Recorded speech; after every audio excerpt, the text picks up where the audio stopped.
Gitu ya. Baik Bu, kita mulai Bu. Baik seluruh peserta dimanapun Anda berada, seluruh penjuru negeri, warahmatullahi wabarakatuh. Waalaikumsalam warahmatullahi wabarakatuh. Alhamdulillah Rabbil Alamin, wassalatu wassalamu ala asrafil anbiya wal mursalin, wa ala alihi wa ashabihi ajma'in. Wa la ilaha illallah wa la syarika lah, wa asyhadu anna Muhammadan abduhu wa rasuluh, amma ba'd. Yang terhormat Kasubdit Bina Paham Keagamaan dan Penanganan Konflik Keagamaan Kementerian Agama Republik Indonesia, Bapak Haji Dedi Slamet Riyadi MAG.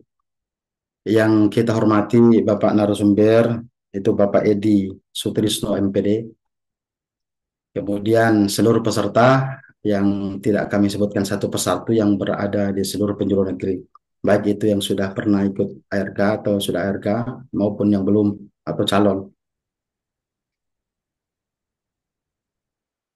Tidak henti-hentinya kita bersyukur kepada Allah Subhanahu wa taala serta mohon ampun dan perlindungan kepadanya. Allah Subhanahu wa taala kurniakan Islam sebagai iman kita, kemudian Allah Subhanahu wa taala teguhkan hati kita atasnya, yang dengannya kita diberi berbagai kenikmatan hidup, kecukupan harta dan kesehatan yang baik. Dan hari ini, malam ini alhamdulillah kita diberi kesempatan oleh Allah Subhanahu wa taala sehingga dapat mengikuti aktivitas rutin kita di setiap malam Rabu sebagai daripada upaya untuk memperdalam terkait resolusi konflik. Hadirin yang berbahagia, materi yang akan dipresentasikan kali ini bertajuk Jalin Harmoni dalam Perayaan Hari Besar Antara Umat Beragama di Sidodadi, Kabupaten Malang, Jawa Timur. Sebuah kajian yang tidak hanya menyuguhkan data empiris dan narasi toleransi, tetapi juga membuka ruang refleksi tentang bagaimana praktek harmoni antar umat beragama dapat terwujud secara nyata di tengah masyarakat yang plural. Desa Sidodadi sebagaimana yang akan dijelaskan oleh narasumber sebentar, bukan hanya menjadi lokus keberagaman agama, tetapi juga sebagai simbol nyata bagaimana nilai-nilai toleransi, gotong royong, dan penghormatan terhadap perbedaan dapat diaktualisasikan dalam kehidupan sehari-hari. Mulai dari bentuk penghormatan terhadap pelaksanaan ibadah, saling membantu dalam membangun tempat ibadah, hingga keterlibatan aktif lintas agama dalam perayaan hari-hari besar keagamaan. Kiranya pemaparan materi ini akan membuka cakrawala kita berpikir kita tentang pentingnya membuktikan nilai-nilai moderasi beragama serta menjadikan toleransi sebagai praktik hidup yang terintegrasi dalam seni-seni sosial kehidupan masyarakat. Hadirin yang berbahagia, sebelum kita persilakan kepada narasumber untuk memaparkan materi, terlebih dahulu kita akan mendengarkan pengantar dari Bapak Kasubdit Bina Paham Keagamaan dan Penanganan Konflik Keagamaan Kementerian Agama Republik Indonesia, Bapak Haji Dedi Slamet MAG. Ini Hormat disilakan. Assalamualaikum warahmatullahi wabarakatuh.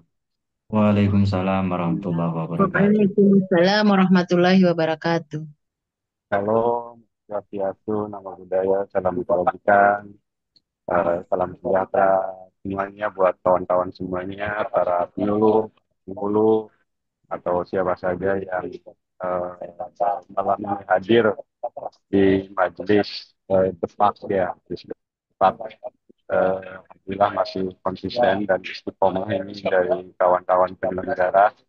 Eh, dan mudah-mudahan ya kita akan masih terus bisa melaksanakan diskusi ini untuk memperkaya dan memperkuat kapasitas dan pengetahuan kita dalam bidang resolusi konflik. Alhamdulillah juga kami sampaikan bahwa format diskusi mingguan yang kita lakukan sejak bulan Oktober ini ya, ini ditiru gitu ya, ditiru oleh Direktorat Bina KUA. Bina KUA ada program mingguan juga yang menghadirkan para penyuluh, para penghulu yang membahas tentang masalah-masalah perkawinan, rumah tangga. keluarga sakinah dan lain-lain. Jadi mereka juga ada diskusi yang digelar mingguan juga secara webinar. Nah, mudah-mudahan memicu dan mendorong unit-unit yang lain untuk melakukan langkah-langkah serupa.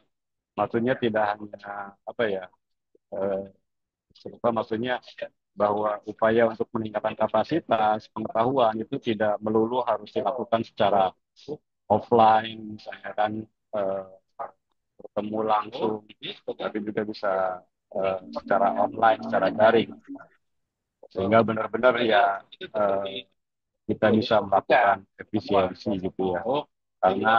Karena saat ini unit-unit di Kementerian Agama yang lain, misalnya di Bimas Hindu, Bimas Buddha, juga di Kristen dan Katolik, itu anggarannya benar-benar dipangkas gitu. Jadi nyaris tidak ada kegiatan yang dilakukan di luar kantor gitu ya.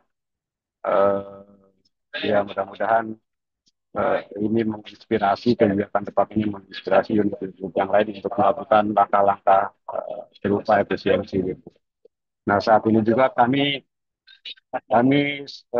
kerjasama dengan salah satu CSO di Jakarta ini membangun LMS, Learning Management System, yang eh, tujuannya juga untuk memperkuat dan memperkaya pengetahuan masyarakat dan juga aparatur Kementerian Agama itu ya dalam bidang pencegahan dan konflik keagamaan. Selain itu ya kita tetap ada SPAK yang digelar secara offline. Ya, mudah-mudahan kawan-kawan penyuluh penghulu yang belum pernah mengikuti SPAK saat ini sudah terdaftar sekitar 600 calon peserta SPAK gitu. Saya sangat apa ya sangat terenyuh juga karena ketika anggaran kami itu kena pangkas lumayan besar, SPAK yang tahun ini ternyata peminatnya meningkat cukup banyak gitu ya. Nah itu mudah-mudahan ya kawan-kawan ya bisa gabung para penyuluh yang saat ini belum bisa bergabung di SPAK. Insya Allah kita terus melakukan upaya-upaya itu, terus termasuk juga nanti ada TOT SPAK ya, TOT SPAK buat kawan-kawan dari yang pernah mengikuti SPAK, nanti mungkin ada di seleksi lagi untuk mengikuti TOT SPAK yang Tidak bukan kita nama.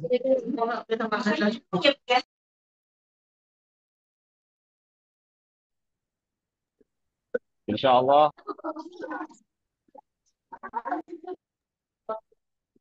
Allah kita akan melaksanakan kegiatan TOT SPAK yang para pesertanya itu diambil dari para penghulu yang telah mengikuti acara resolusi konflik, dan mungkin nanti kita seleksi dari semua angkatan, dan kegiatan TOT SPAK ini akan dibiayai dari bantuan dari pemerintah Selandia Baru gitu ya.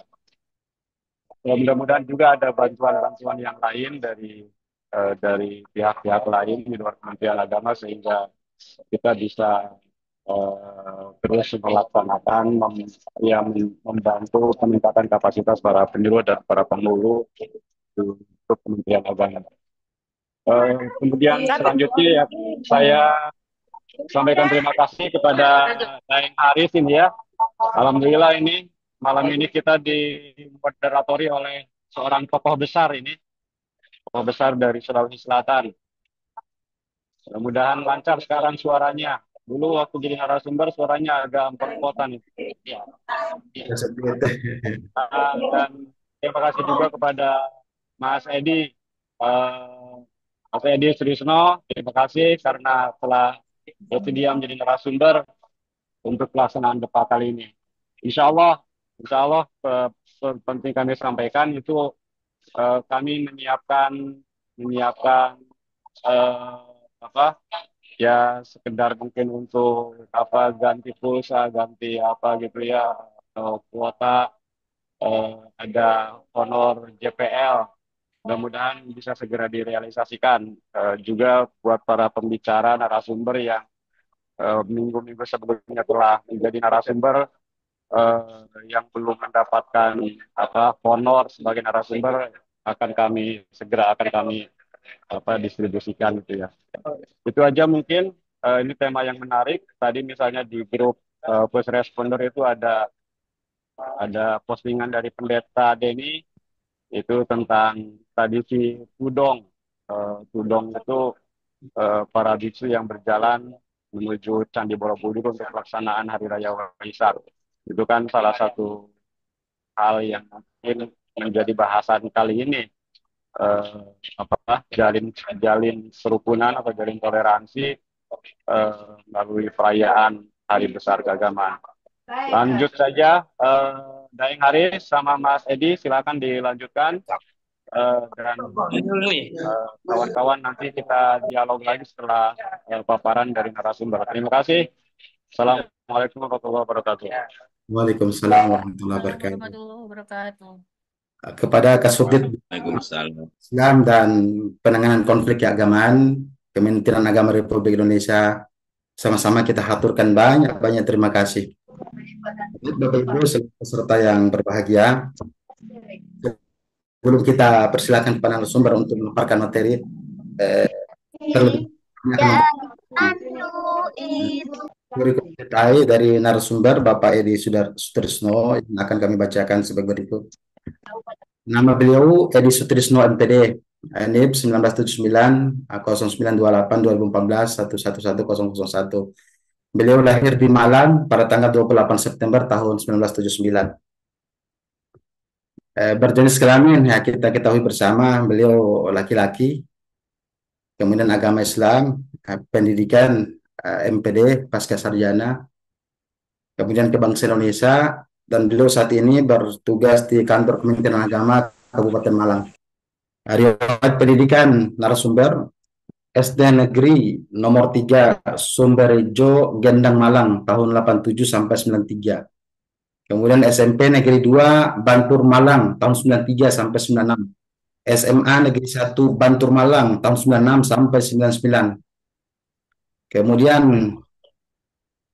sekolah S1 STAIN Malang, jurusan Pendidikan Agama Islam yang mengangkat jurus skripsi penerapan metode resitalisasi dalam meningkatkan prestasi belajar siswa mata pelajaran PAI di SMP 2 Turen Malang tahun 99 sampai 2023. Kemudian S2 beliau di UIN Maulana Malik Ibrahim Malang.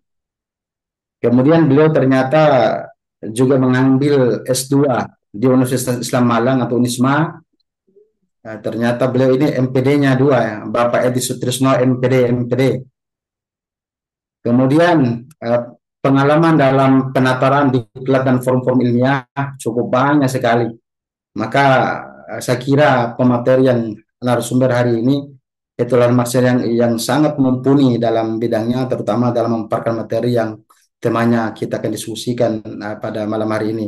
Mulai dari diklat desiminasi naskah moderasi beragama di Surabaya tahun 2018, diklat moderasi beragama penyelenggaraan Balai Diklat Agama Surabaya tahun 2020, kemudian webinar nasional zakat from home penyelenggaraan YN Pontianak dan UIN Sunan Ampel Surabaya, webinar nasional dakwah media online generasi milenial yang dilaksanakan oleh YN Pontianak dan UIN Bandung. Cukup banyak.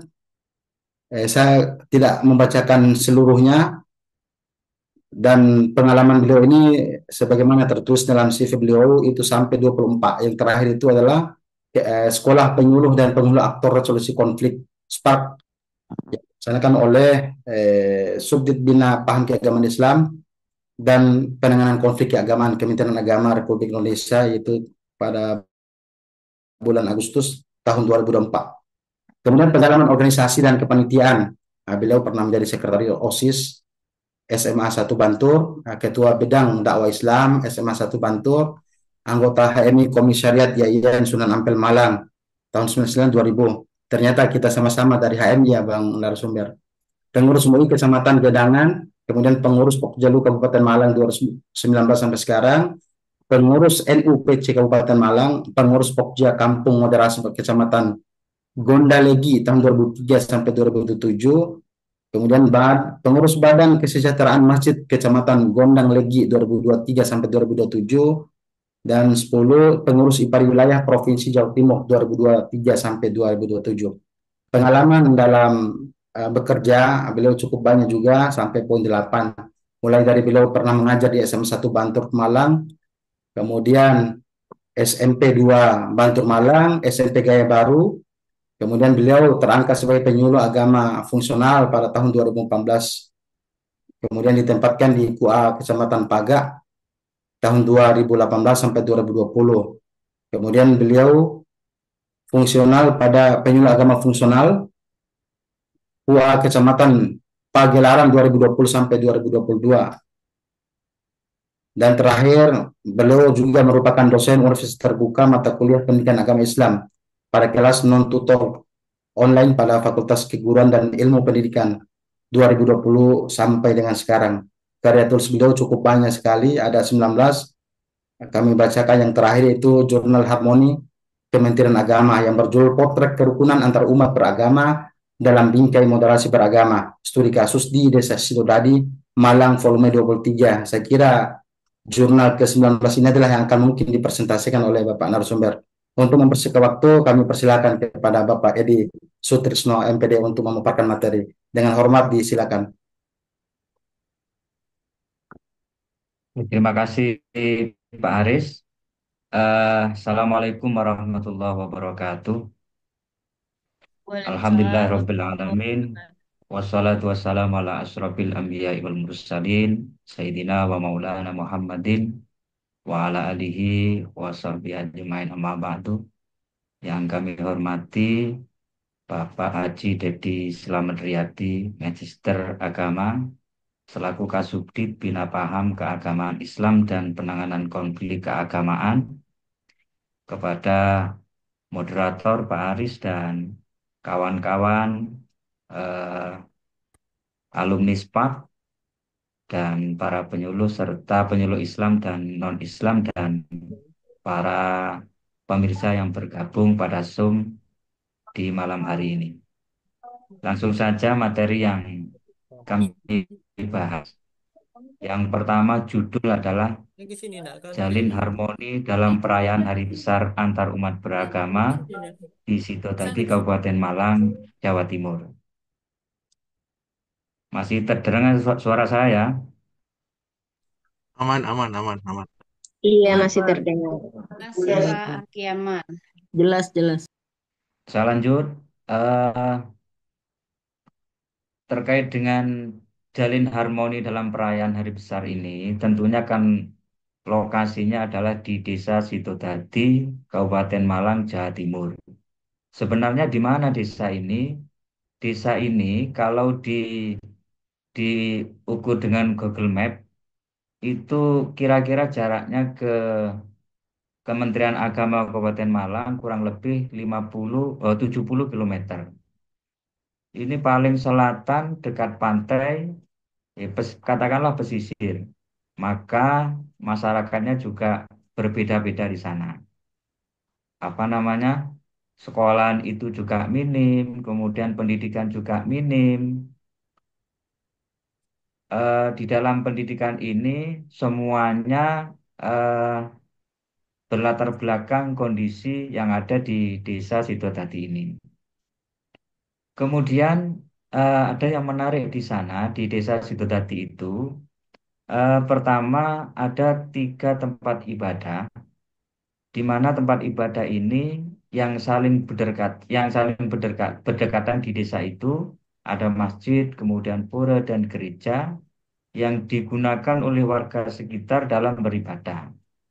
Jadi keberagamaan di tempat ibadah tersebut menjadikan warga setempat harus saling menghargai satu dengan yang lainnya, baik dalam hal peribadatan, sosial, budaya, dan hal-hal yang lainnya yang kemudian sering disebut dengan istilah toleransi. Nah, toleransi ini sendiri merupakan hal yang diajarkan oleh setiap agama untuk saling menghargai satu sama lain adalah kewajiban bagi setiap manusia. Jadi interaksi antar umat merupakan bentuk terciptanya kerukunan ini. Jadi eh, di desa ini yang multikultur masyarakatnya ada 3 agama di situ, eh, ada Islam, kemudian Hindu, kemudian ada Kristen, baik Protestan dan Katolik, kemudian ada Buddha sebenarnya tapi sedikit tidak banyak di sini. Nah, kemudian bagaimana penduduk di desa ini, ya di kecamatan ini, saya tidak merujuk ke desa tapi langsung ke kecamatan secara global. Eh, Jumlah keseluruhan itu kurang lebih 66.250 jiwa. Nah, Islam itu mendominasi kurang lebih 65 ribuan atau 98%. Kemudian ada Hindu itu kurang lebih 482 jiwa atau 0,72%. Kemudian ada juga Buddha. Nah, Buddha kurang lebih 125 jiwa atau 0,18%. Kemudian ada Kristen Protestan itu kurang lebih 599 jiwa atau 0,90%. Kemudian ada Katolik itu sekitar 7 jiwa atau 0,01%. Nah, di dalam pembahasan ini yang kami urai adalah bagaimana sebenarnya kehidupan yang ada di desa Sidodadi tersebut. Nah, kita tahu bahwa keadaan yang multikultural atau beraneka ragam agama, baik Hindu, Islam, kemudian Kristen di situ, maka muncul berbagai eh, bentuk-bentuk kegiatan yang apa namanya dialami di desa tersebut, seperti menghargai dan menghormati keberadaan dan pelaksanaan ibadah umat beragama. Ini seperti apa nanti saya jelaskan di slide berikutnya. Kemudian memberi kebebasan dalam memilih agama yang diyakini. Jadi apa konsep yang ada di sini sebenarnya kebebasan dalam memilih agama yang diyakini. Kemudian saling tolong menolong dalam mendirikan tempat ibadah. Yang keempat adalah mengembangkan konsep kerukunan dengan edukasi. Nah, dari mulai menghargai dan menghormati, apa sebenarnya eh, praktek menghargai dan menghormati ini? Pertama, menghargai dan menghormati keberadaan pelaksanaan ibadah agama lain. Dengan lebih spesifiknya, sikap menghargai di sini dengan menunjukkan sikap menghormati ibadah ataupun kegiatan agama lain tanpa membatasi ataupun menentang, bahkan dalam praktek sikap yang ditunjukkan adalah masyarakat yang ikut serta dalam pelaksanaan acara-acara tertentu. Nah, acara-acara tertentu ini seperti apa? Contoh seperti melaksanakan perayaan bersama. Misalnya umat Hindu melaksanakan kegiatan eh, apa namanya peringatan Galungan ya. Jadi umat Islam kemudian umat Nasrani juga apa namanya ikut di situ dalam artian ikut menjaga, kemudian membantu dalam menyiapkan apa namanya baik makanan dan sebagainya. Tetapi ketika umat Islam juga mengadakan kegiatan seperti acara apa namanya eh, selamatan misalnya, juga di situ umat Nasrani kemudian umat Hindu juga diundang. Tetapi, nah kita tahu bahwa ada hal-hal yang di sini dibatasi misalnya dalam hal makanan.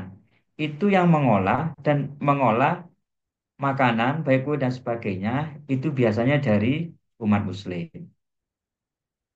Nah ini, saya lanjut di saling menghargai dan menghormati tadi. Saling menghargai acara perayaan agama-agama. Ini merupakan bentuk toleransi masyarakat yang ada di Desa Sidodadi, Kecamatan Gedangan. Nah, Ketika orang Islam mengadakan selamatan tadi yang sudah saya sebutkan dan mengundang orang yang beragama Hindu, maka orang Hindu juga akan turut hadir dalam acara tersebut. Sebaliknya juga, jika orang Hindu merayakan Hari Raya Nyepi misalnya, maka umat Islam juga hadir bersilaturahmi guna merayakan Hari Raya umat Hindu. Begitupun umat Nasrani yang mengadakan Hari Raya Natal, umat Islam dan Hindu juga menghadiri acara tersebut. Kemudian ketika ada acara syukuran atau akikah misalnya, baik orang Nasrani maupun Hindu juga hadir dalam acara tersebut. Kemudian yang kedua, eh, warga di desa Sidodadi ini pernah berbondong-bondong membantu dan ikut serta dalam melaksanakan gotong royong dalam mendirikan tempat ibadah bersama-sama. Membantu dengan sukarela dan demi mewujudkan masyarakat yang rukun dan tentram, umat Muslim membantu dalam membangun gereja dan begitu pun sebaliknya. Nah, kemudian kebebasan dalam beragama. Nah, ini yang lebih menarik lagi ini. Seperti yang terjadi di situ tadi. Ini juga saya menanya langsung kepada orang yang ada di sana.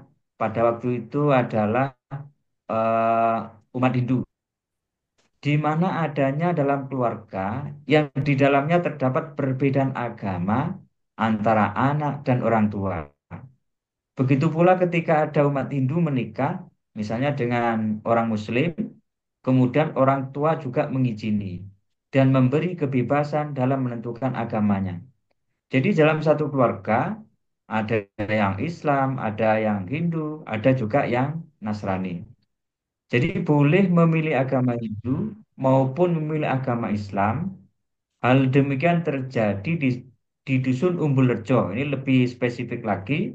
Di Dusun Umbulrejo, Desa Sidodadi, Kecamatan Gedangan, Kabupaten Malang. Nah, kemudian eh, bagaimana membangun kerukunan dengan konsep edukasi.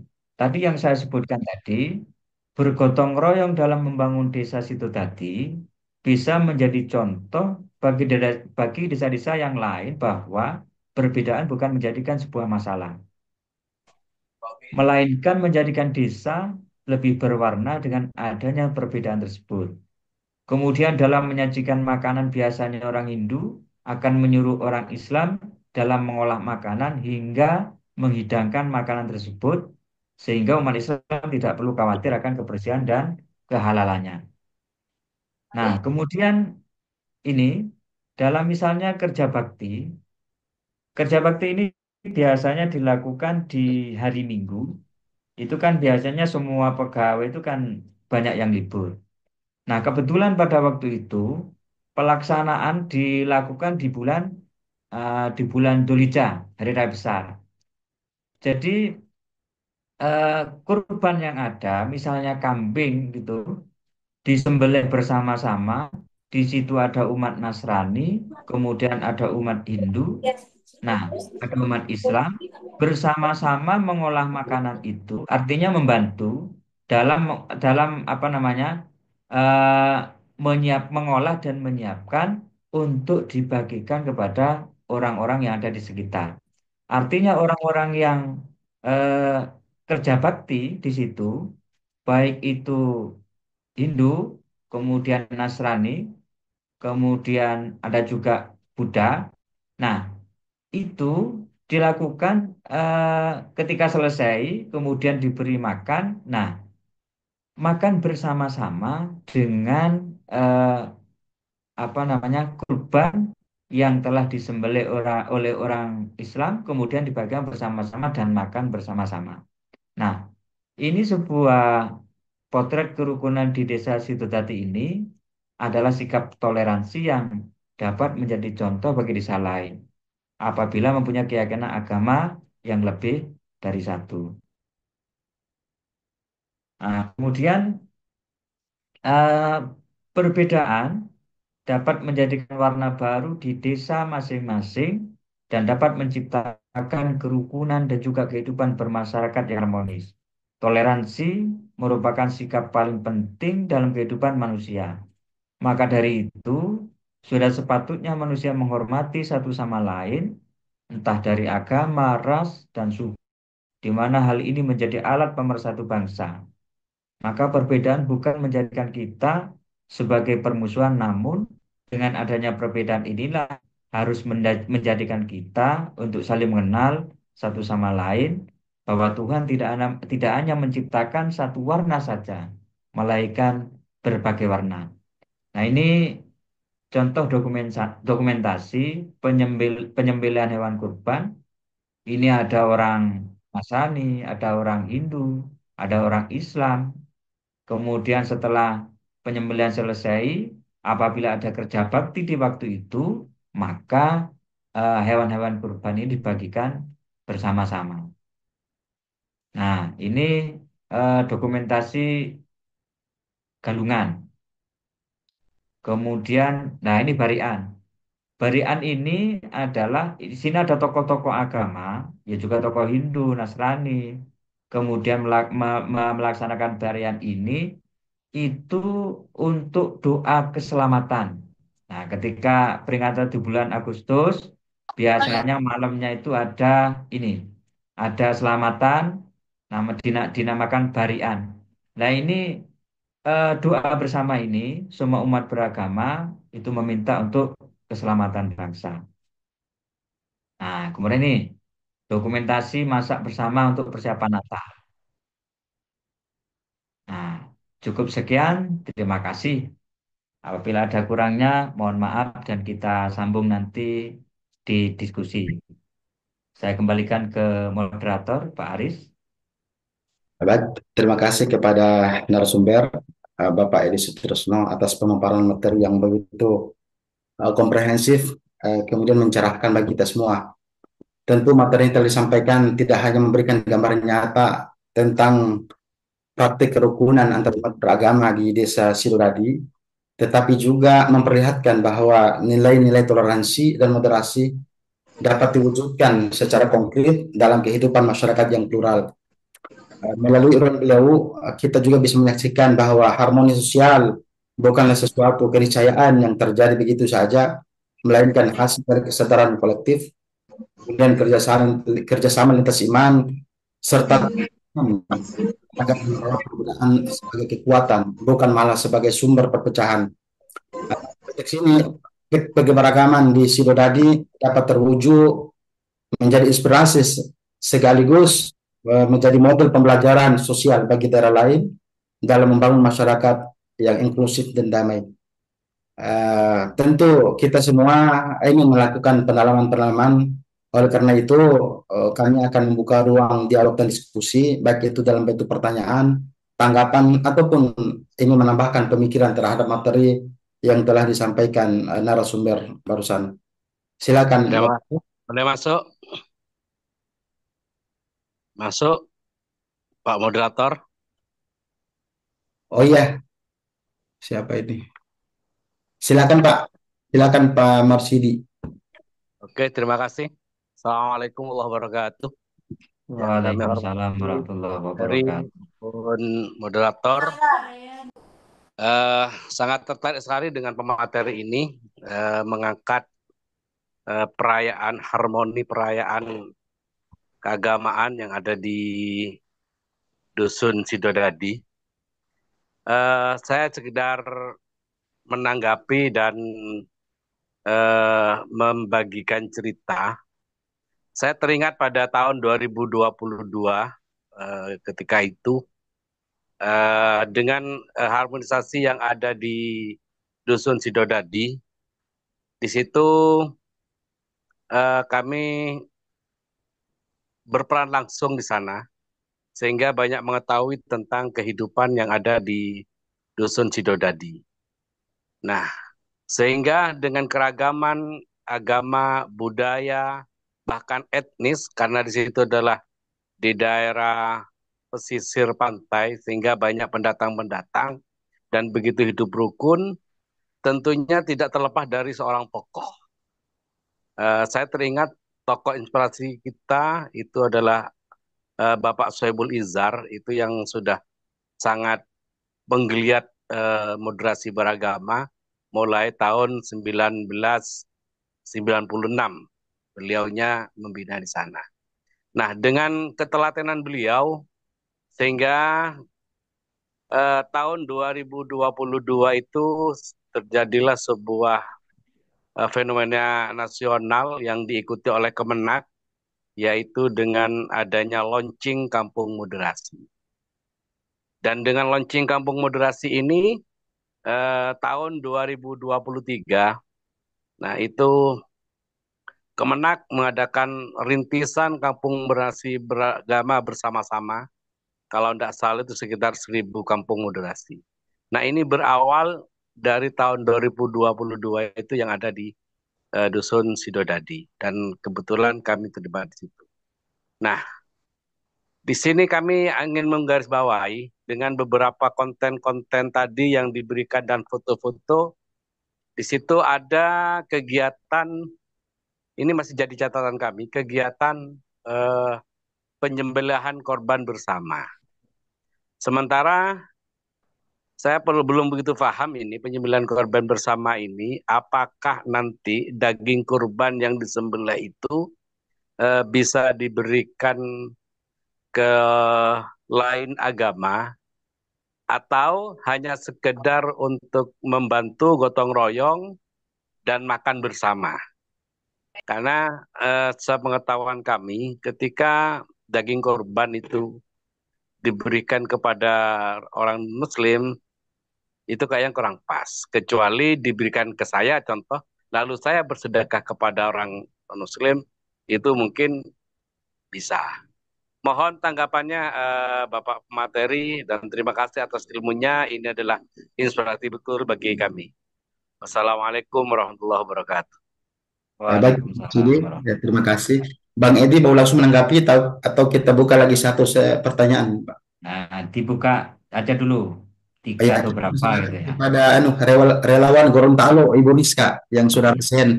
Bapak Ibu, selain rasain, silakan juga mengajukan pertanyaan buat ini di ruang chat. Ya, silakan Ibu Rizka Dududi. Assalamualaikum warahmatullahi wabarakatuh. Waalaikumsalam. Ya, ini kisah yang terjadi sama saya, Pak. Kebetulan saya punya tetangga non-Muslim, Kristen. Ibu Eh, Nitin, halo, Ya, Bu. ya. eh, Sering motor saya itu dipinjam sama tetangga saya yang non-Muslim ini dipakai untuk ibadah sih setiap hari Minggu. Itu sering sih sering. Kecuali saya ada kegiatan hari Minggu itu tidak dipinjam. Gitu. Sementara kan saya penyuluh begitu sering berdakwah. Gimana itu Pak? Di satu sisi saya ingin menunjukkan seperti ini loh Islam gitu. Tapi di sisi lain dilema juga. Motor yang saya sering pakai untuk berdakwah itu sering dipinjam untuk digunakan sih ke itu kayak untuk ibadah mereka. Ya, kira-kira itu, Pak. Ya, makasih. Baik, Bu Rizka, terima kasih atas pertanyaannya. Kami ulangi pertanyaan dari sebelum kita persilakan kepada Bapak narasumber. Kami akan ulangi pertanyaan dari Pak Marsidi. Sebenarnya sudah menceritakan pengalaman beliau, kemudian mengajukan satu pertanyaan mengenai status hewan kurban yang diperuntukkan juga kepada saudara-saudara kita yang non-Muslim. Nah, tentu jawaban yang dibutuhkan adalah konsep idealnya, baik itu Al-Quran maupun hadis, tentu juga barangkali bukan bisa ditambahkan secara kontekstual dalam konteks kehidupan sosial. Kemudian yang kedua adalah Ibu Rika mengenai cerita beliau yang telah meminjamkan motor untuk saudaranya yang akan melakukan ibadah di gereja atau di tempat ibadah. Persilakan Bang Oke. Edi dan Pak. Terima kasih atas tanggapannya pertama Pak Marsidi tadi, kemudian yang kedua Bu Rizka ya, Bu Rizka dari Gorontalo. Pertama, terkait hewan kurban yang dibagikan ini, memang eh, kegiatan di sana itu tidak memandang sebuah agamanya itu agama apa. Memang kalau di daerah kita yang mayoritas itu Muslim, Kalau misalkan diberikan kepada orang yang non-Islam, itu menjadi perdebatan. Nah, tapi di sana itu memang mayoritas Islam iya. Cuman lingkungan sekitar itu banyak non-Islam yang saling hidup bersama di situ dan berdekatan antara Islam kemudian non-Islam. Nah, mengapa diberikan di momen kerja bakti itu? Karena menganggap bahwa agar tidak salah persepsi. Kalau misalnya dibagi per rumah, itu mungkin kan ini ya agak agak riskan, tapi dimakan bersama ketika di saat ada kerja bakti. Ya monggo ketika ada apa namanya bahasan apakah ini boleh dan tidak, monggo dibahas. Jadi eh, sebenarnya saya tidak fokus kepada itu, tapi bagaimana prakteknya yang ada di sana yang saya gambarkan itu. Tapi kalau nanti ada apa namanya masukan dan sebagainya, monggo dibahas. Kemudian yang kedua terkait Bu Rizka, eh, sepedanya dipinjam. Oh, itu baik sekali Bu, baik sekali. Tapi ibunya mau bekerja juga sulit. Nah, saya punya teman ya tadi dikatakan Pak Marsiti tadi, itu namanya Bapak Soibul Izar. Di sana memang penunggunya, dia Muslim, tapi tidak memakai simbol agama dari sana. Jadi simbol agama artinya simbol agama itu kayak sarungan, kemudian jubahan, songkokan seperti saya ini tidak. Dia pakaian ala kadarnya menyesuaikan yang ada di tempat itu. Nah, ketika dia berangkat kerja, kemudian ada orang sakit, dia nggak jadi berangkat. Meskipun korbannya adalah pada waktu itu sudah pinjer. Dia tidak pinjer. Menolong orang sakit, mau melahirkan kalau nggak salah itu. Itu orang Hindu yang ditolong itu. Dia nggak peduli pada dirinya sendiri karena perlu pertolongan. Nah, dia tidak jadi kerja karena gara-gara menolong seseorang. Kalau tidak ditolong, tidak ada lagi memang yang ngerti, yang tahu jalan pada waktu itu. Nah, di situ itu jauh sekali dengan daerah perkotaan, sinyal nggak ada. Ketika di sana orang baru nggak pernah ke sana bisa hilang. Kenapa kok hilang? Karena nggak ada Google Map-nya. Nah, begitu Bu. Terkait Ibu tadi, kalau apa namanya, Ibu tetap berpahala meminjamkan kepada orang lain. Tapi kan masalah Ibu, saya bagaimana bekerjanya kan nggak punya kendaraan kan begitu kan ya. Nah ini saya kira gimana ya? Nah, persoalan seperti ini, Kak, Ibu berapa kali yang seperti itu? Apakah setiap hari, ataukah 1 minggu sekali, ataukah 2 hari sekali? Setiap Mungkin minggu itu sih, Pak. setiap minggu. Setiap Tapi hari Ibu Minggu. merasa keberatan apa enggak? Tidak, Pak. Oh, Cuma iya bagaimana tidak. apa saya ini berdosa atau tidak ya begitu? Karena Oh ya motor tidak saya dosa. saya pakai berdawah, kemudian di satu sisi dipakai untuk itu beribadah. Iya. Wong kita baik kepada hewan aja juga dapat pahala, apalagi sesama manusia. Ya, kita tidak memandang agama, tapi pokoknya berbuat baik kepada siapapun pasti ada pahalanya.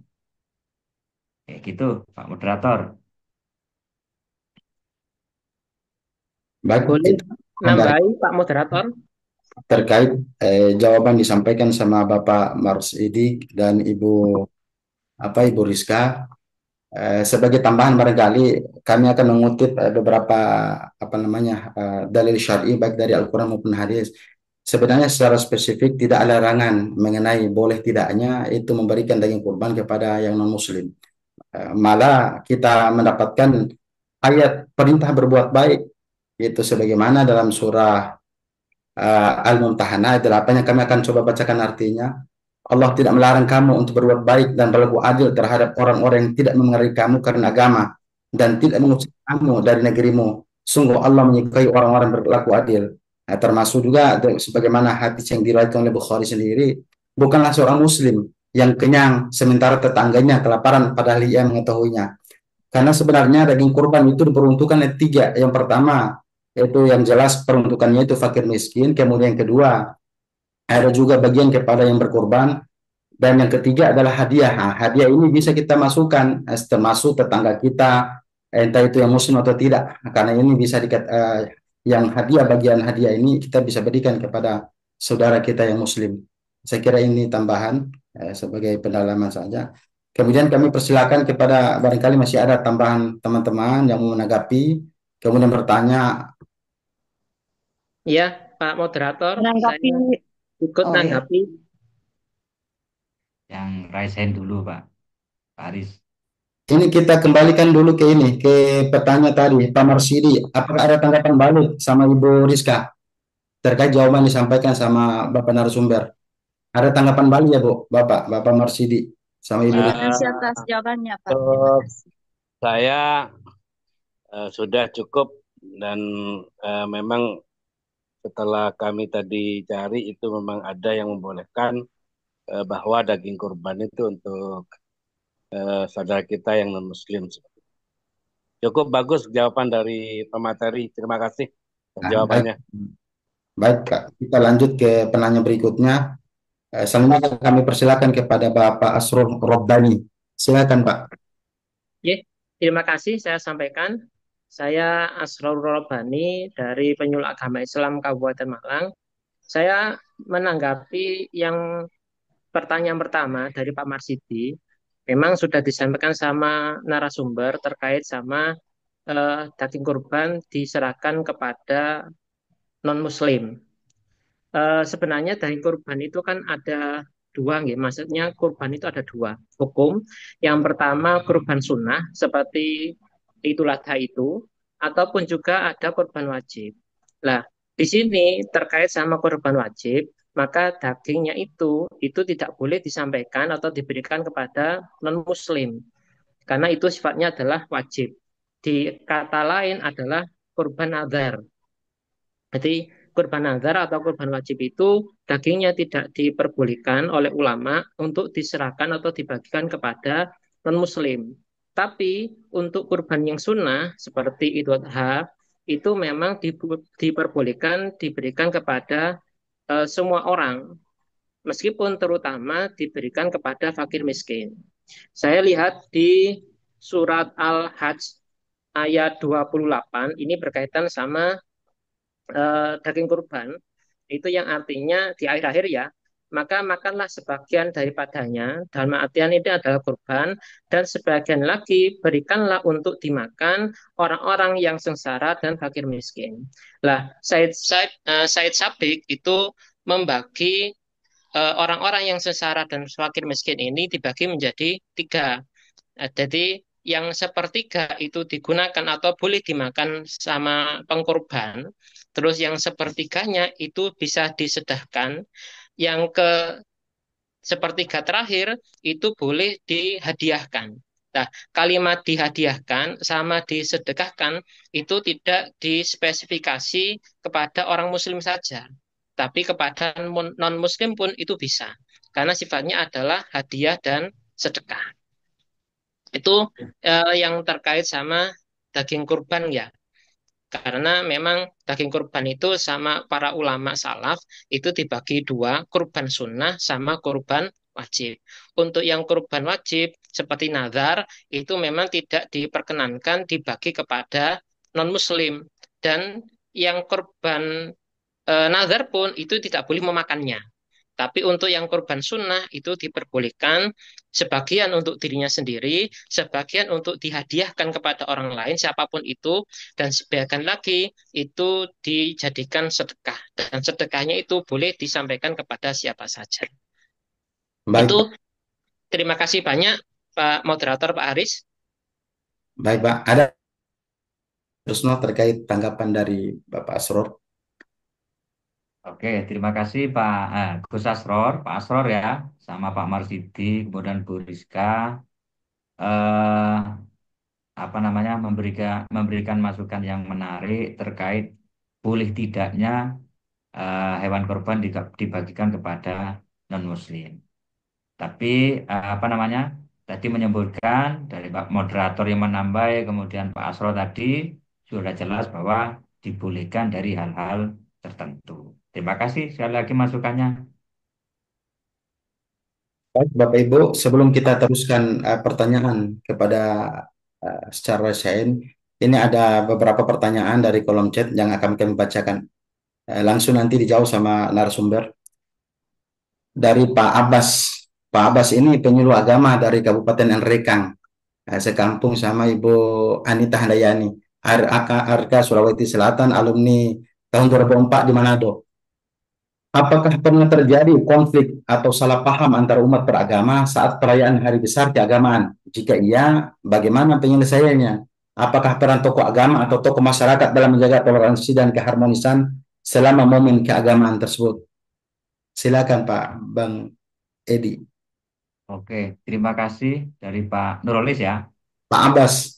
Pak Abbas, Pak Abbas. Ya, siap. Eh, di awal-awal di Desa Sidodadi ini, ya pertama tahun 98 kalau nggak salah itu, ya sering terjadi konflik itu antara umat beragama. Nah, dimanapun eh, antara Islam dan non-Islam awal-awalnya biasanya kan di daerah itu apakah mayoritasnya itu Nasrani atau Hindu, kemudian ada pendatang baru, pasti di situ ada selisih paham. Nah, penyelesaian yang ada di sana pertama itu kan eh, sering adanya dialog-dialog, sering adanya silaturahmi antara satu tokoh baik non Muslim apa Hindu, kemudian ada semuanya berkumpul dan bersatu. Bahkan ini tokoh Islam menjadi penasehatnya di gereja. Nah, itu yang ada di situ tadi itu. Saking kuatnya kerukunan itu, maka sampai orang Islam ini, Islam sendiri ya tokoh di sana juga, itu dijadikan penasihat yang ada di gereja.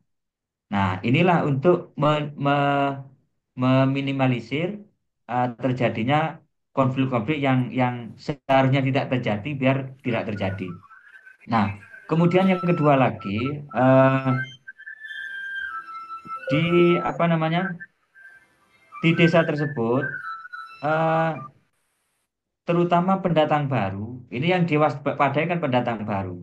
Dari mana asalnya, kemudian orangnya siapa, ketika mau melakukan melakukan penyebaran paham yang tidak sesuai yang ada di situ, maka ini diprotek lebih dahulu agar sebelum kenal sebelum sebelum paham dalam kondisi tersebut diprotek lebih dahulu, artinya diprotek itu ya kemudian diajak silaturahmi, pokoknya diajak omong-omongan bahwa kondisinya di sini seperti ini seperti ini.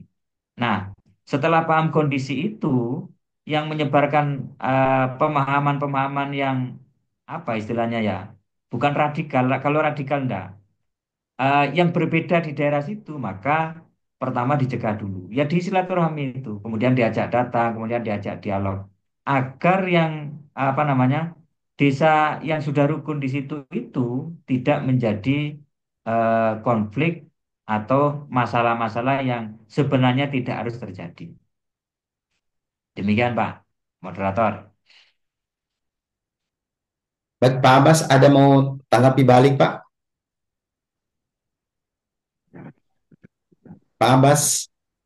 Ya, siap. Cukup. Lumayan. Oh, baik. Ya. Bang Edi, untuk diketahui bahwa Pak Abbas ini salah satu pendaftar untuk kegiatan Spark yang cukup antusias. Beliau setelah bagaimana perkembangan, kapan pengumuman dan seterusnya. Mudah-mudahan beliau ini bisa lolos. Karena beliau ini seorang tahfiz dan juga imam masjid. Saya kira dengan posisi beliau di Nrekang, Insyaallah bisa menyebabkan konflik di sana, Pak. Dari mana Pak Abbas, boleh tahu? Beliau penyuluh agama di Kabupaten Nrekang. Mana Nrekang? Ya, Nrekang. Satu kampung. Sulawesi Selatan, satu kampung dengan Pak Aris. Iya. Berikut ada pertanyaan dari Bapak Muhammad Nur Khalis. Assalamualaikum. Dengan kerukunan yang terjalin di desa Sidodadi, apakah tidak ada konflik barang sekecil pun di dalam kehidupan sehari-hari? Karena pada hakikatnya sebagai seorang hamba tidak luput dari kesalahan dan mempunyai hawa nafsu emosional. Kalau ada gesekan konflik yang terjadi, bagaimana cara mengatasinya? Saya kira pertanyaannya serupa tapi tidak sama dengan pertanyaan Pak Abah. Persilakan kepada Bang Edi untuk Ya, menjawab. terima kasih Pak Nurolis. Tadi saya juga menyampaikan apakah tidak ada konflik di sana, tetap ada, Pak. Tapi konflik itu nggak sampai menyebar secara luas, artinya tidak booming ya. Itu langsung ada apa ya, preventif-preventif yang baik. Artinya tokoh dulu ini kan kuat sekali tokoh ini. Biasanya tokoh juga ada ke apa namanya sering bersilaturahmi ke Muslim, Hindu, kemudian Nasrani. Nah, ketika ada gejolak, tokoh ketiga-tiganya ini langsung kumpul bersama. Apa penyebab masalah yang terjadi? Nah, setelah berkumpul begitu, melakukan dialog dan sebagainya, barulah konflik-konflik seperti ini tidak sampai meluas dan bisa dicegah. Gitu, Pak. Gimana Pak Nurholis dengan jawaban Bang Edi?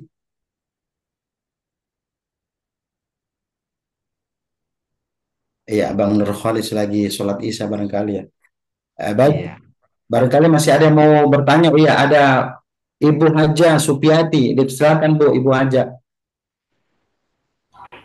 Ya, terima kasih. Assalamualaikum warahmatullahi wabarakatuh. Waalaikumsalam warahmatullahi wabarakatuh. Terima kasih atas kesempatannya dan saya mohon maaf karena kebetulan kamera ini tidak bisa berfungsi, jadi cuman suara aja yang bisa kita dengar.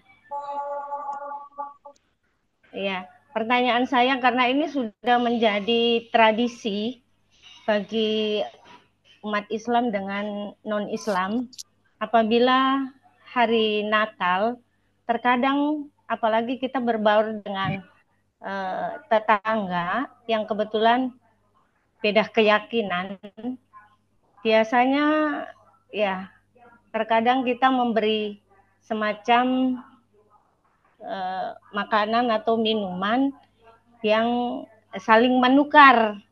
Jadi terkadang apabila kita sudah memberi pada saat-saat hari Natal atau hari-hari besar, mereka pun tidak tertutup kemungkinan membalas juga. Jadi ada sebagian pendapat bahwa umat Islam itu tidak boleh memberikan semacam buah tangan atau semacam penghargaan karena menganggap itu sebagai dukungan bahwa kita memberi respon yang baik kepada lain daripada keyakinan kita. Itu pertama. Yang kedua, terkadang karena kita sudah lama berbaur, seumpama mereka memberi salam, apakah kita harus menjawab juga dengan lengkap salam itu? Ataukah ada sesuai dengan apa yang biasa kita lakukan antara umat Islam bersama, apabila teman kita memberi salam, maka kita harus menjawab salam itu bahkan lebih dari apa yang mereka berikan daripada kita. Terus yang lain agama apa semacam itu juga. Barangkali cuma ini. Makasih. Silakan Bang Edi untuk langsung menanggapi. Oke, terima kasih Bu Supiati ya. Iya, sama-sama. Terkait pertanyaannya, pertama tadi terkait makanan ya kalau nggak salah. Makanan. Ya, intinya kan terkait makanan tadi. Terkait makanan. Ya. Awal saya dulu Bu ya, itu kan Nasrani di kampung saya itu kan ada satu dua fanatik sekali dulu Bu. Sebelum berbaur dengan orang non-Islam. Iya. Kadang-kadang rumahnya orang Nasrani itu saya nyalakan petasan itu terus lari. Itu masih kecil tapi. Nah, setelah saya itu sering berbaur dengan teman-teman yang non-Islam, di Kemenag itu kan ada yang namanya organisasi profesi penyuluh kan IPARI itu ya. Jadi kumpulan penyuluh semua agama.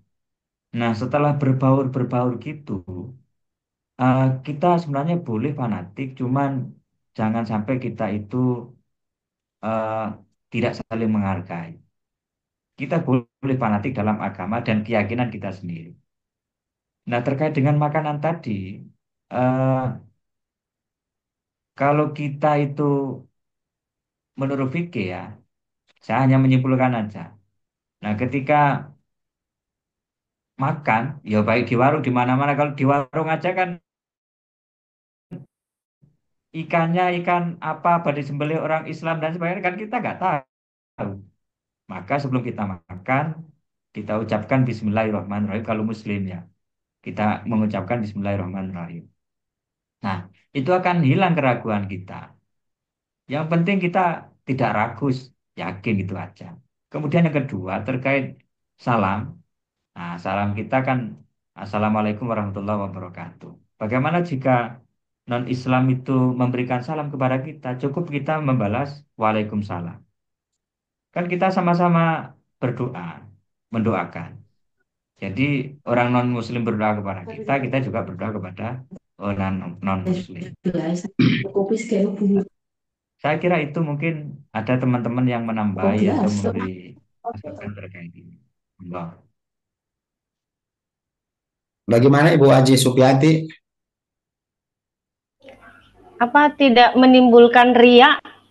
Kalau seumpama kan mereka juga membalas, kapan kita memberikan, mereka juga membalas seperti yang Bapak Edi kemukakan bahwa semacam makanan ya yang taruhlah ayam yang disembelih, tapi istilahnya pada saat kita memakan dan membaca ya seperti apa yang kita lakukan, insya Allah aman. Iya aman. Ya, oke, makasih. Itu aja. Iya. Oke.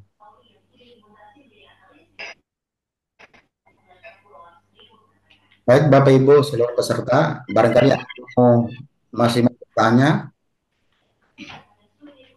lewat raise hand maupun lewat chat, silakan Bapak Ibu. Atau sambil menunggu pertanyaan Bang Edi, boleh saya melakukan pendalaman lewat misalnya pertanyaan Bang Edi. Ini baik secara konseptual maupun apa namanya kontekstual dan sosiologis.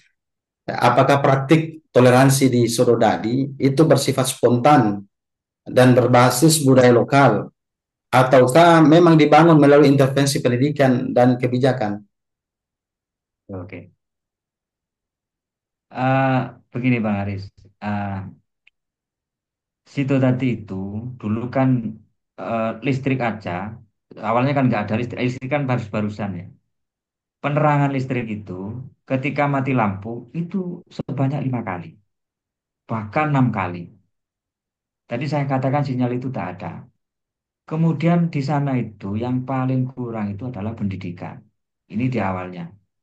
Jadi yang digagas, yang namanya Pak Sohibul Izar ini kan penyuluh teladan tingkat nasional dulu juara 1. Dia yang menggagas pendidikan itu pertama yang dibangun adalah TK. Nah, TK Harapan. Sebetulnya orangnya Islam, tapi dia tidak mau pakai TK apa namanya itu, TK yang bernuansa namanya itu Islam.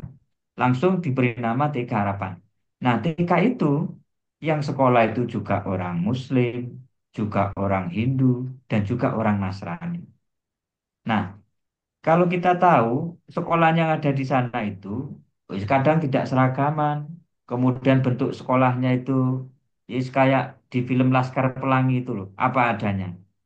Nah, dari hal-hal semacam ini, eh, apa namanya, peserta didik yang beraneka ragam, mulai dari Hindu, kemudian Buddha. Nah, yang ditanamkan, diajarkan di sini adalah kebersamaan antara sesama. Jadi tidak melihat seseorangnya, menghilangkan perbedaan, semuanya dianggap sama. Nah, kemudian apa namanya setelah pendidikan ada, nah kemudian ini pembauran masyarakat itu gimana ya? Tidak hanya sekali dua kali dilakukan, Jadi tokoh-tokoh yang ada di sana, ini tokohnya yang Pak Izar ini, melakukan totalitas di sana itu. Jadi dia tidak memikirkan dirinya sendiri, tapi memikirkan orang lain. Bagaimana orang Hindu, bagaimana orang Nasrani, ketika ada apa namanya, ada kesulitan, musibah. Tadi yang saya ceritakan lahir di tengah jalan, nggak ada yang nolong itu. Kemudian apa namanya, hal-hal yang menjadi masalah di sana pasti dilakukan oleh Pak Isar ini secara apa namanya manusiawi. Dia tidak membedakan ini orangnya Nasrani, Hindu, dan sebagainya. Nah, dari jalinan inilah maka dia dikenal, bukan dikenal sebagai orang orang orang apa namanya, orang yang Islam seperti kita itu, pokoknya dikenal orang biasa. Tapi prakteknya itu sungguh Islami. Nah, inilah tidak membedakan manusia inilah sama seseorang. Nah, maka di sana orang-orang itu sangat menghargai sekali yang tidak membedakan antara satu dengan yang lain. Semua dianggap sama. Nah, yang dikedepankan adalah pertama saling tolong menolong, saling tenggang rasa, saling menghormati. Ini yang didahulukan. Nah, akhirnya lama kelamaan kehidupan yang ada di sana antara satu dengan yang lain sudah terbiasa. Yo saling membantu, kemudian saling menolong tanpa melihat background agamanya agama apa. Nah, dari situlah maka terjalin apa ya, sikap sosial yang baik, sikap toleransi yang baik, nah sikap mengutamakan kepentingan bersama daripada kepentingannya sendiri. Mungkin di situ kronologinya.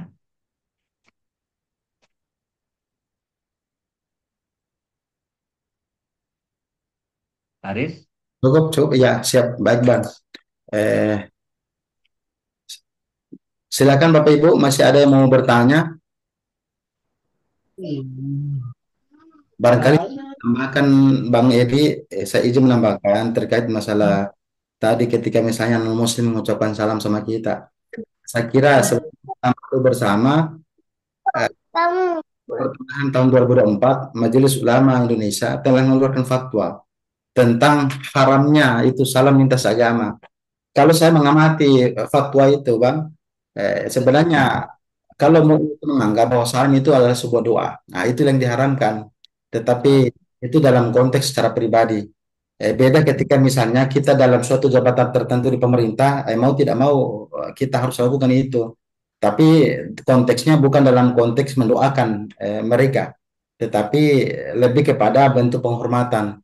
Karena sebenarnya secara konsep ideal dalam agama kita, kalau non Muslim mengucapkan salam sama kita itu nggak boleh menjawab Waalaikumsalam secara lengkap. Nah, waalaikum atau wa iyyaka. Nah, itu jawabannya. Karena Nabi sendiri kan, makanya kenapa surah At-Taubah ayat 21 itu asbabun nuzulnya, karena dulu itu Nabi Muhammad ketika pamannya meninggal, dia menangis kemudian sampai meratap Nabi, sehingga dia memohonkan ampun kepada pamannya yang itu berjasa dalam agama dan perjuangannya mengembangkan dakwah Islam. Nah, sehingga turunlah dakwah Islam. Nah, itu tidak berhak bagi kamu untuk mendoakan yang bukan sesamamu. Ayo. Maka mulai pada saat itu Nabi Muhammad tiga kali mendoakan pamannya atas dasar surat Taubah ayat 21. Baik Bapak Ibu, ada pertanyaan, ternyata ada pertanyaan masuk dari kolom chat. Katanya curhat sini. Di riwayat kerja kami yang berkonflik antara desa yang mayoritas Islam sehingga non-Muslim merasa terganggu, merasa tidak aman. Bagaimana langkah-langkah agar non-Muslim ini tidak kena imbas konflik antara desa tersebut? Silakan Bang. ya dari Pak siapa tadi? Dari Pak Lutfi, Kemenak Sigi. Oh, Jadi ini Kemenak Sulawesi Sigi. Tengah. Ya, oke, terima kasih. Dari Sulawesi Tengah ya. Eh, Warga mayoritas itu di mana-mana kan mendominasi suatu wilayah. Saya teringat edarannya Menteri Agama ada pengatur apa namanya, menggunakan suara mikrofon itu yang dibatasi ya.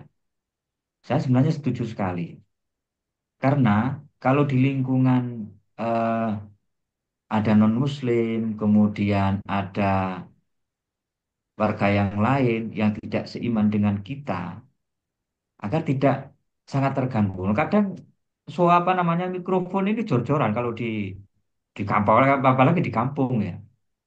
Kadang di kampung itu eh, mikrofon itu musola aja dibeli enak. Nah, maka saya tertarik sekali dengan edaran Menteri Agama yang dulu itu ketika membatasi kita mempunyai hak, tapi hak itu harus dibatasi dengan hak orang lain. Nah, sebagai warga mayoritas, tentunya Islam misalnya kita ada di di kita itu Islam, maka kita harus menghormati sekali orang yang non-Muslim eh, yang ada di sekitar kita. Seperti halnya juga eh, apa namanya orang Islam yang ada di Papua itu kan juga minoritas. Pernah dulu yang sampai sempat menjadi masalah terkait mendirikan masjid itu, ya karena orang minoritas itu mesti kalah dengan orang mayoritas. Saya teringat almarhum Gus Dur ketika mengesahkan agama Konghucu di Indonesia, apa sebenarnya intinya? Dia itu mau melindungi orang Islam yang ada di Cina. Nah, sampai segitunya, maka apa namanya agama Konghucu di, diresmikan di negara kita. Nah, konsep seperti itu eh, kita sebagai orang Islam yang mayoritas di kampung kita, maka sangat wajib sekali menghargai dan menghormati non-Muslim yang ada di sekitar kita. Begitupun di Sulawesi misalnya, kan ada daerah yang mayoritas Nasrani ya Bang, di Sulawesi. Nah, itu juga harus menghormati orang Islam yang ada di sana. Maka jalinan seperti ini akan membuat apa namanya rangkaian toleransi atau ikatan toleransi yang sangat kuat sekali. Yang kecil, yang besar menghargai, menghormati yang kecil, yang kecil juga saling menghargai yang besar. Saya kira itu jawabannya Pak Aris. Baik, bagaimana Pak Lutfi? Ada tanggapan Pak Lutfi?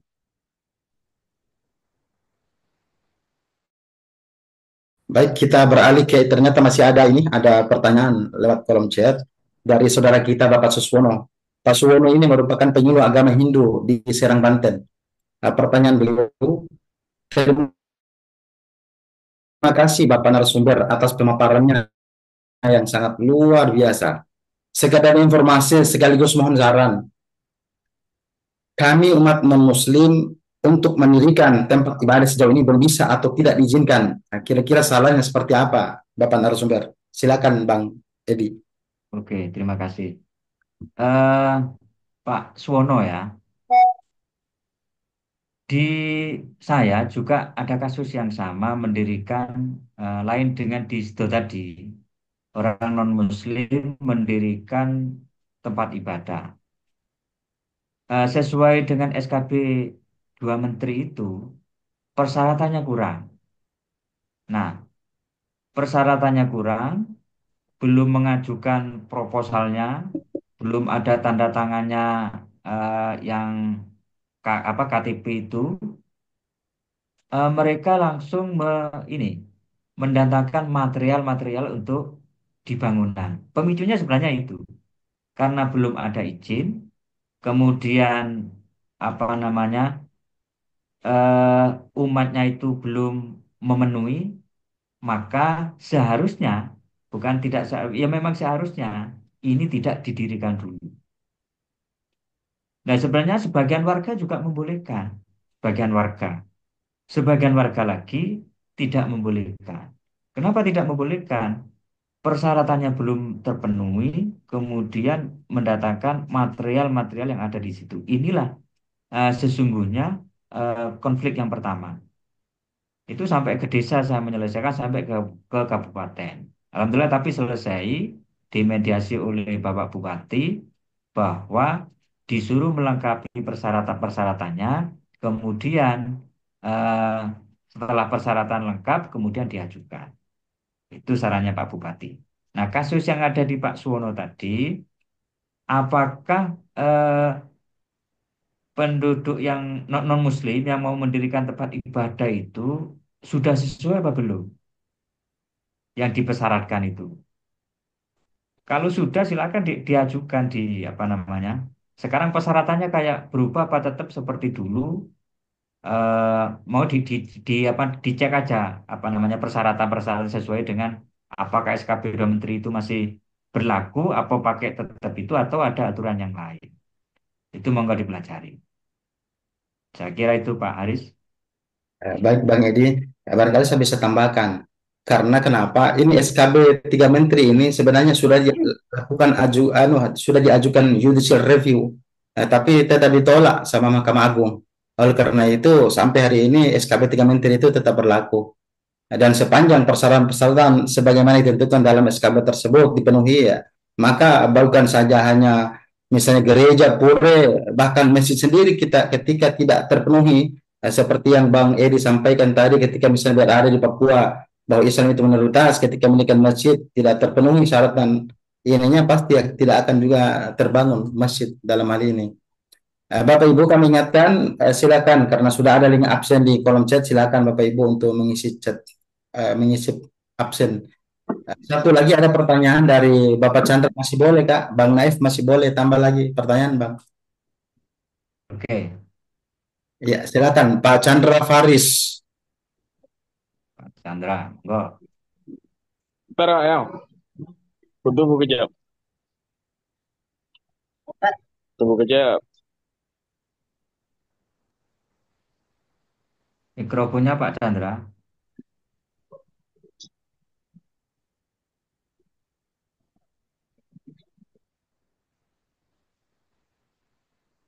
Tidak ada suaranya ya.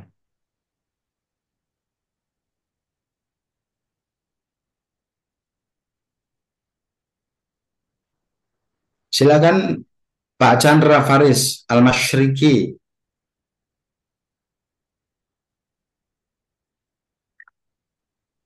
Tidak ada suaranya. Tidak ada suaranya Pak Chandra. Itu mungkin device-nya itu. Buka Mas Chandra. Oh ya sedikit tambahan tadi saya diingatkan Bang Naib ini bukan SKB tapi PBM Ini ya, Peraturan Bersama Menteri. Menteri. Terima kasih Bang Naib sudah diingatkan. Sambil kita menunggu Bang Chandra, kita ini ada pertanyaan dari Pak Muhammad Asar, penyuluh agama dari Kabupaten Bone.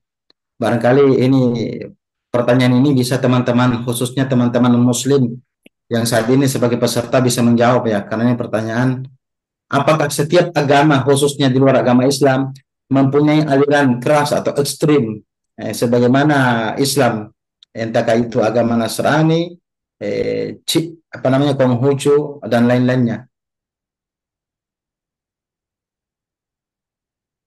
Ya, terima kasih Mas Asar. Tadi pertanyaannya, apakah setiap agama, khususnya di luar agama Islam, mempunyai aliran keras? Nah, tentunya sama. Jadi, misalnya agama Nasrani dengan Protestan dan Katolik itu kan juga berbeda-beda. Apalagi di Islam, juga alirannya juga banyak. Ada yang keras, ada yang setengah keras, ada yang lunak. Jadi semua agama pasti mempunyai apa namanya aliran-aliran tersendiri. Semua agama. Kalau baru-baru ini yang di Twitter itu kan ada yang jadi polemik Donald Trump yang memakai apa namanya eh, mahkotanya mahkotanya paus ya. Itu yang jadi polemik itu. Dari kalangan Katolik juga menyatakan dia itu ini memprihatinkan kok agama dibuat main-main seperti itu. Tapi saya tidak masuk ke sana.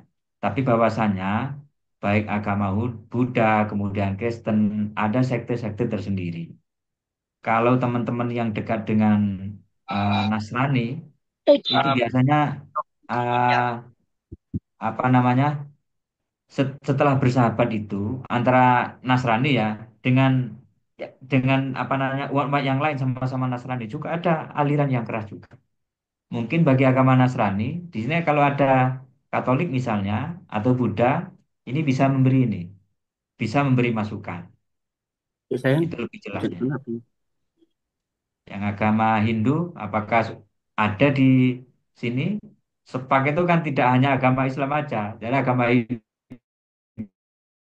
agama Kristen, Buddha juga ada. Monggo kalau ada masukan, Bapak Ibu peserta yang agama non-Muslim, ada yang mau tambahkan ya?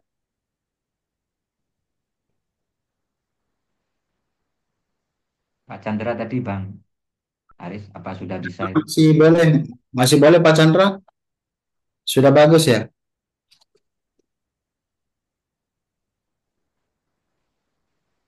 Halo, halo Pak Edi. Ya, ya, Oke. silakan, silakan, Masuk nggak? Ya, suaranya masuk. Masuk ya? silakan. Masuk kah? Ya, masuk, masuk, silakan, Bang, langsung. Oke, terima kasih pemateri atas waktunya. Mohon maaf sebelumnya, barangkali ini pertanyaannya kurang relevan dengan topik yang diampu pemateri pada saat ini. Nah, pertanyaannya dalam berbagai program atau proyek resolusi konflik dan proyek moderasi beragama saat ini yang gencar dilakukan oleh pemerintah dan oleh kita para penyuluh, sejauh mana kita memastikan bahwa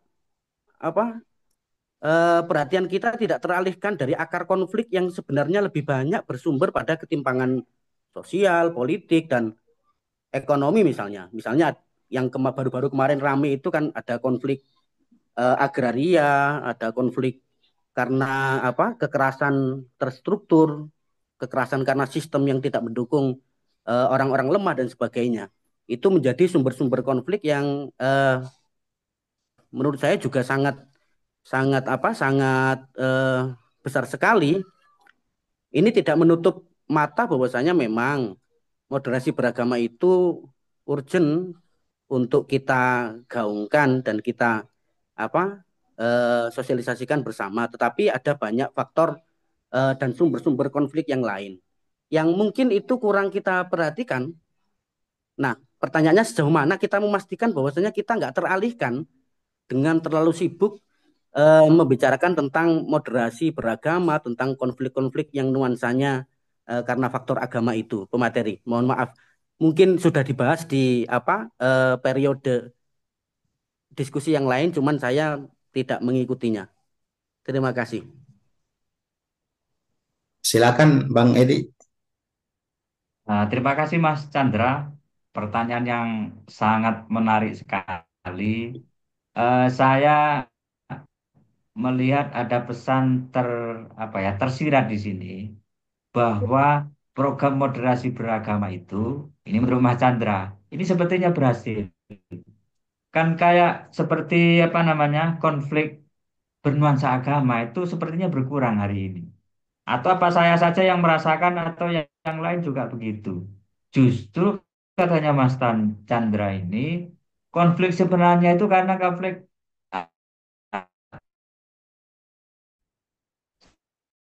namanya dan sebagainya. Nah, dulu yang digerakkan oleh menteri dahulu, menteri agama, memang selama 3 minggu ini juga memasifkan beragama. Semua ini pas di KUA. Di KUA itu eh, hanya 1 kali 2 kali sampai berapa kali rintisan ada kampung moderasi beragama, banyak sekali menyinggung itu. Sampai di perguruan tinggi juga banyak diskursus tentang moderasi beragama. Ramai sekali. Yang awalnya tahun 2019 itu digaungkan. Nah, tataran ini seperti apa tadi yang disinggung terkait hal-hal yang terkait dengan akidah. Akidah itu kan masing-masing Nah, kita sendiri kalau kita kuatkan tidak akan goyah. Nah, kadang-kadang sudah tidak menyentuh itu. Jadi yang disentuh itu bagaimana persaudaraannya, bagaimana ini apa namanya kehidupan bersamanya.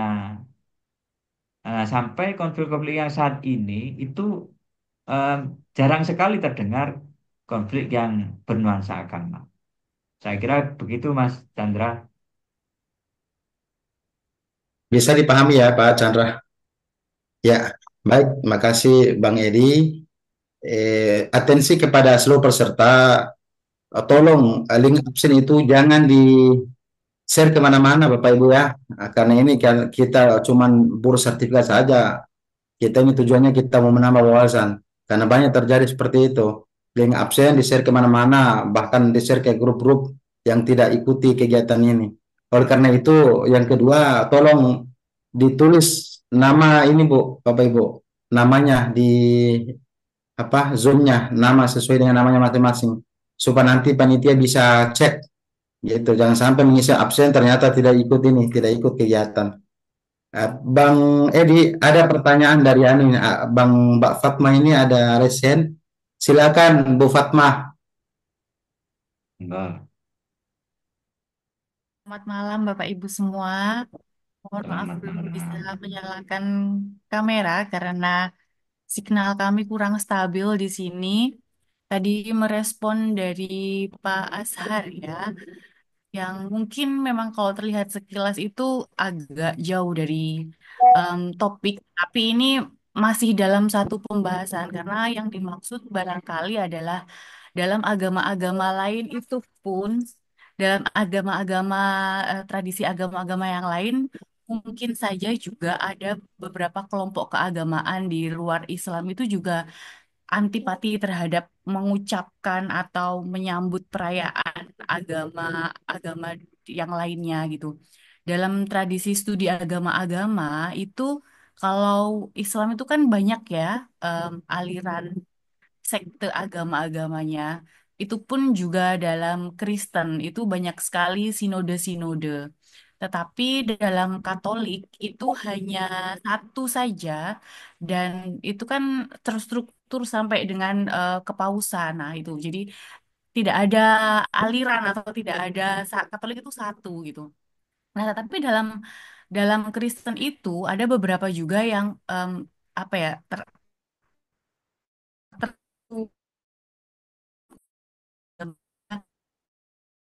ada untuk atau tidak menyambut perayaan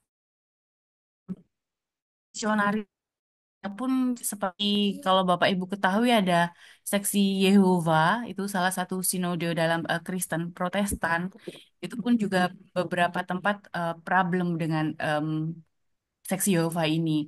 Lalu kalau kita tahu juga dalam Buddhisme itu kan ada banyak juga aliran-aliran Theravada, Tantrayana, Mahayana dan ada juga kelompok yang di Myanmar, di Myanmar, Sri Lanka itu ada Biksu Buddha Asin Wiratu yang mereka anti terhadap Islam, anti Muslim, nah, kayak gitu. Jadi beberapa tradisi itu ya banyak yang akhirnya dalam dalam kita pun sebenarnya untuk menyambut perayaan agama-agama itu kan sebenarnya juga berbeda-beda pandangan ya dan ini sangat apa alamiah saja gitu dan dalam tradisi agama-agama lainnya pun banyak juga perbedaan dalam keimanannya apakah apakah boleh atau menyambut atau mengucapkan. Nah, itu tradisi-tradisi seperti itu juga ada dalam agama-agama.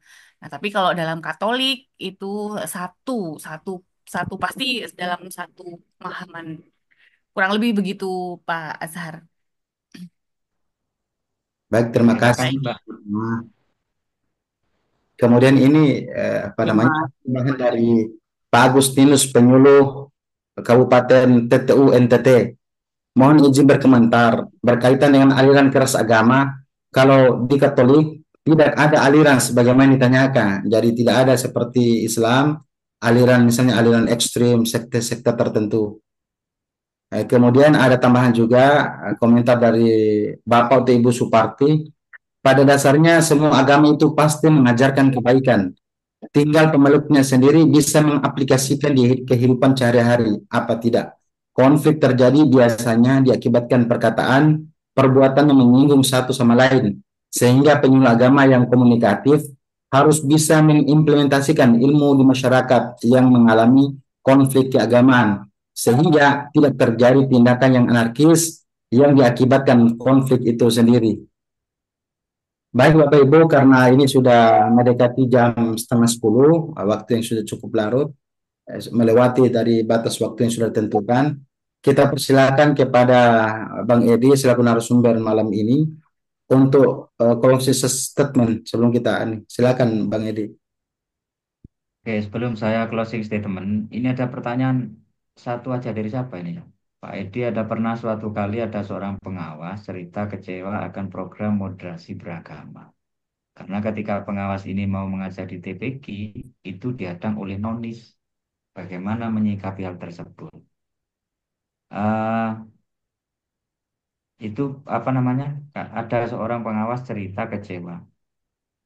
Ini saya gak ngerti masalahnya ini apa ini yang ditanyakan ini. Pak Aris bisa menangkap itu pertanyaan itu? Hadang oleh nonis, bagaimana menyikapi? Artinya ini diajarkan tentang moderasi, tetapi ketika misalnya yang mau ke TPA, amalan nonisnya menghambat gitu. Mana praktik moderasinya gitu? Oh, nonisnya di tempat berarti yang menghambat atau orang lain? Ada seorang pengawas cerita kecewa akan program moderasi beragama karena ketika dia mau mengajar di TPA, dia mau mengajar TPA, ini pengawas, malah dihambat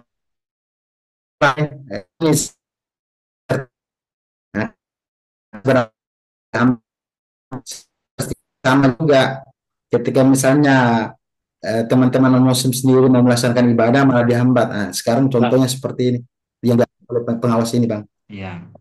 Kalau pertanyaan memang pengawas kecewa misalnya, mungkin rapatnya jarang hadir di Kemenang itu. Kemudian yang kedua, belum ikut apa namanya diklat moderasi beragama. Itu sebenarnya kan semua komponen ikut diklat moderasi beragama. Ya, saya kira memang moderasi beragama itu ada yang pro, ada yang kontra. Tapi menurut saya untuk kehidupan umat beragama itu bagus sekali. Mungkin itu ya, dari pertanyaan yang berjawab waktu saya maaf. Kemudian misalnya ada pertanyaan jawaban yang kurang sesuai, nah kita di luar Zoom ini karena ini dibatasi dengan waktu. Oke, alhamdulillah, terima kasih sekali lagi atas atensi semuanya, baik pertanyaan, tanggapan, masukan, dan para ARK atau yang belum ARK. Sekali lagi mohon jika di tempat wilayahnya itu sering konflik, itu sepak ini bagus sekali karena di situ ada ilmu-ilmu yang kita tidak mengetahui sebelumnya, kita bisa menyelesaikan akar-akar masalah terkait konflik itu, diurut sampai diurai sampai ketemu akar masalahnya dari mana. Nah, di SPAK ini adalah pendidikan yang bagus, ilmu yang bagus, dan praktek yang bagus untuk dipraktekkan di lingkungan kita.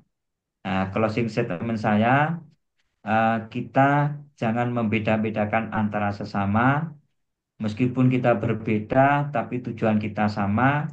Kita sebagai manusia adalah hamba Tuhan yang semuanya tidak ada perbedaan karena ini anugerah dari Tuhan yang Maha Kuasa. Sekian dari saya, kurang lebihnya mohon maaf. Wallahul muwaffiq ila aqwamit thoriq. Aqulu qouli hadza tsumma afwan minkum. Wassalamualaikum warahmatullahi wabarakatuh. STNK motor itu di mana? Terima kasih. Waalaikumsalam warahmatullahi wabarakatuh. Ya udah. Waalaikumsalam warahmatullahi wabarakatuh. Waalaikumsalam warahmatullahi wabarakatuh. Waalaikumsalam warahmatullahi wabarakatuh. Bahwa di Desa Sidodadi, Kecamatan Gedangan, Kabupaten Malang, itu merupakan contoh nyata dari praktek kehidupan beragama yang harmonis dan masyarakat yang majemuk. Keberadaan tempat ibadah dari berbagai agama yang berdampingan secara geografis tidak hanya menjadi simbol pluralitas, tetapi juga menjadi dasar kuat terbangunnya relasi sosial yang dilandasi oleh rasa saling menghormati dan menghargai perbedaan keyakinan. Wujud konkret toleransi tersebut tampak dalam berbagai aspek kehidupan masyarakat, antara lain partisipasi lintas agama dalam perayaan Hari Besar Keagamaan, kemudian kerjasama dalam pendirian tempat ibadah, serta adanya kebebasan dalam memilih agama dalam lingkup keluarga. Seluruh praktik ini menunjukkan bahwa toleransi bukan semata konsep normatif, melainkan aktualisasi nilai-nilai kemanusiaan dan keagamaan dalam kehidupan sehari-hari. Lebih jauh, kerukunan yang dibangun tidak hanya bersifat kultural, tetapi juga edukatif.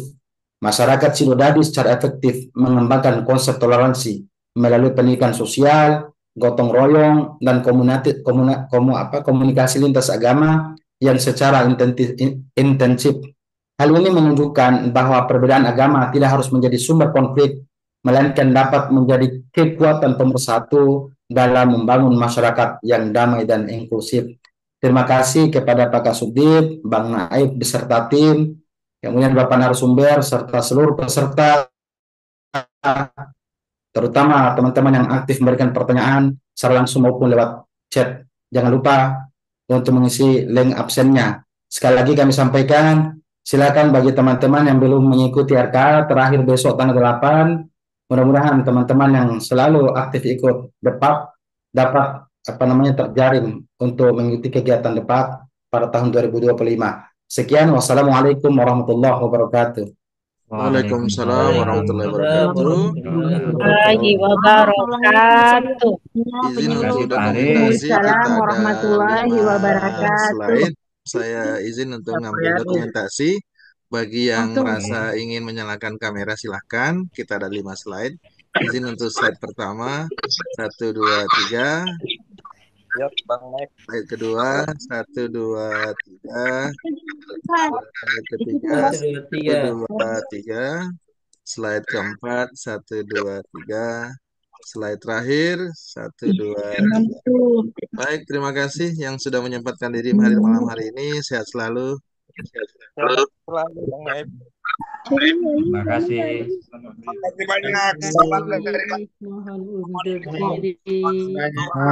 Terima kasih Bang Naif. Terima kasih banyak. Terima kasih. Mudah-mudahan kita semua bisa lolos orang yang berguna. 2025. Amin. Amin. Jadi bagian dari ALK.